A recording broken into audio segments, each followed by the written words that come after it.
Welcome to Alisha stories Bengali. কণ্ঠ আমার, অনুভূতি আপনাদের। এই মুহূর্তে এখন আমি আপনাদেরকে যে গল্প শোনাতে চলেছি, সেখানে মন মস্তিষ্কের মধ্যে এক দারুণ যুদ্ধ চলবে ভালোবাসা নিয়ে, যেখানে মন বলবে কল্পনার সত্যি, কিন্তু মস্তিষ্ক বলবে যে না, এসব শুধুই কল্পনা, এগুলো সত্যি হতে পারে না।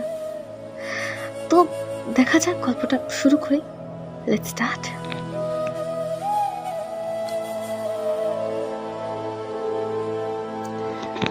আমি প্রায়ই আমার স্বপ্নে একটি অদ্ভুত জগতে হারিয়ে যেতাম, যেখানে সবকিছুই আলাদা ছিল। শুধু মানুষ নয়, পরিবেশটাও যেমন অনেক পুরনো ছিল।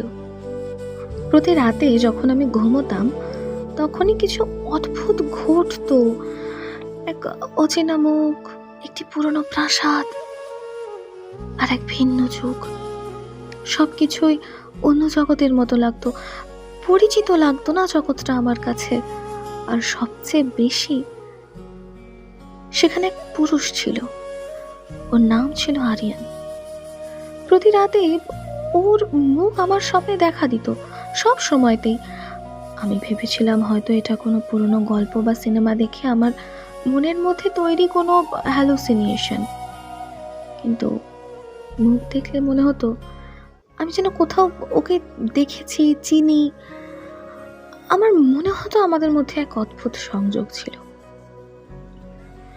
প্রথম প্রথম যখন এসব হতো, আমি তখন এগুলোকে অবহেলা করেছিলাম। ভাবলাম এ তো শুধুই সাধারণ স্বপ্ন।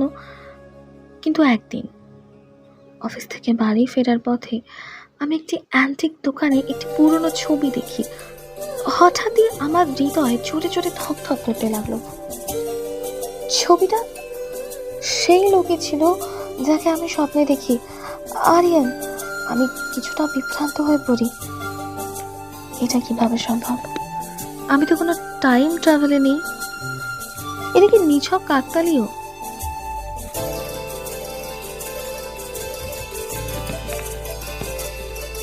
ছবির পেছনে লেখা ছিল এক পুরনো প্রাসাদের কথা। আশ্চর্যজনকভাবে সেই প্রাসাদ আমার শহরেই অবস্থিত ছিল। আমার মনে হলো এটা কোনো ইশারা হতে পারে। আমি আরো খোঁজ নিয়ে জানতে পারলাম আরিয়ান 1900 শতাব্দীর একজন মানুষ ছিলেন। লোকমুখে বলা হতো তিনি এক সদয় সাহসী মানুষ ছিলেন। আমি প্রতিদিন ওর সম্পর্কে আরো জানার চেষ্টা করতাম। একদিন আমি সেই পুরনো প্রাসাদে পৌঁছে গেলাম।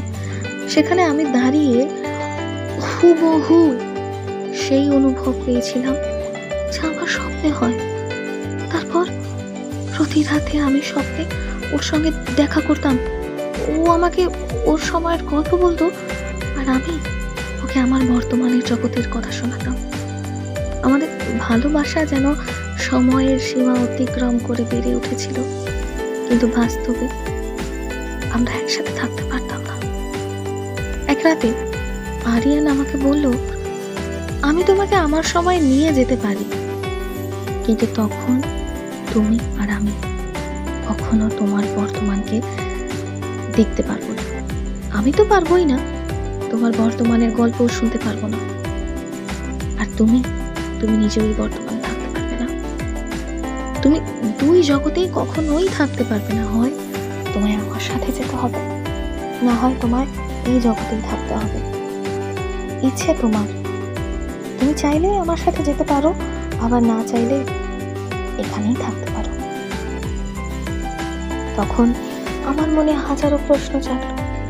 আমি কি আমার স্বপ্নের জন্য সবকিছু ছেড়ে দেব? আমি কি আমার বর্তমান ছেড়ে চলে যাব চিরতরে? আদৌ কি এ সম্ভব? আমি কি এখনো স্বপ্ন দেখছি? আমি এখনো স্বপ্ন দেখছি, অথচ এত কিছু আমার স্বপ্নের জন্যই?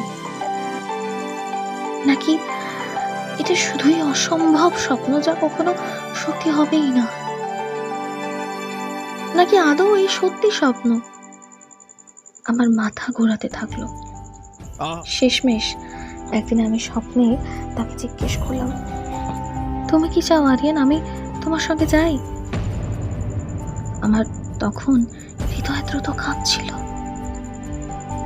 আমি বুঝে গিয়েছিলাম সময় হয়তো আলাদা ছিল আমাদের, আমি হয়তো বর্তমানের, সে হয়তো অনেক অতীতের, কিন্তু আমাদের ভালোবাসা সত্যি ছিল।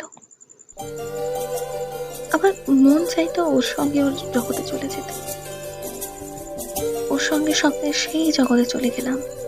আমরা একসঙ্গে আমাদের সম্পর্ককে নতুন রূপ দিলাম। সময় আমাদের আলাদা করতে চাইলেও ভালোবাসা নিজের পথ খুঁজে নেয়। এই প্রেম কাহিনী সময়ের গণ্ডির বাইরেও টিকে থাকার এক অনন্য প্রমাণ।